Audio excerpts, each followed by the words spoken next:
Това видео ще бъде сложно, затова не се движа, за да не ви разсейвам. Но предупреждавам. Ако сте по-млади от 25 години, въобще не го гледайте, мозъка ви не е развит. Това е научен факт. А ако сте под 35 години, ще бъдете тежко затруднен от видеото. Също така, ако термини като спот и фьючер ви затрудняват, няма също много голям смисъл да гледате видеото. И така, миналата година, в продължение доста над половин година, ви обяснявах какво ще се случи в България, ако българския народ допусне да бъде вкарано еврото. Както вече виждате, към днешна дата, средата на май 2026 година, всичко, което казах, че ще стане, то стана. Дори стана по-зле, но с някакви проценти може да съм сбъркал. Сега ще ви кажа какво ще се случи следващите 4 години в България. Защо съм сигурен?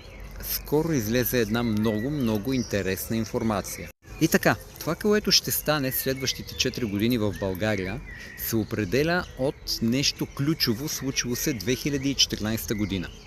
Тогава администрацията на американския президент Барак Обама успя да накара Швейцария да разкрие банковата си тайна.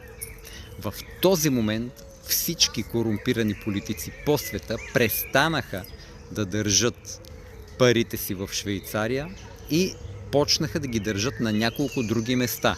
Няколко доста корумпирани български политици държат парите си в Близкия изток. Например, Катар. Казвам го само като пример. Проблемът им на тези политици се оказа, че в Близкия изток, когато държиш парите си, това е все едно ги държиш в американска банка. Страните в Близкия изток изпълняват абсолютно точно това, което американците поискат от тях. Разбира се, говорим в страните, в които българските корумпирани политици си държат парите. Страните като Сирия или Иран не изпълняват това, което американците искат, но и нито един корумпиран политик по света няма да си навре парите нито в Иран, нито в Сирия. Или пък да речем някъде.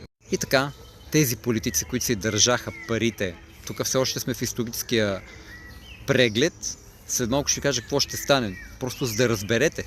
И така, тези политици, които си държаха парите в Близкия изток, станаха буквално кученца на веришка на американската администрация, независимо коя американска администрация. И както много добре се изрази и даде пример евродепутата Ицо Хазарта, вика, американците в момента се държат с нас, вика, ще ви дам пример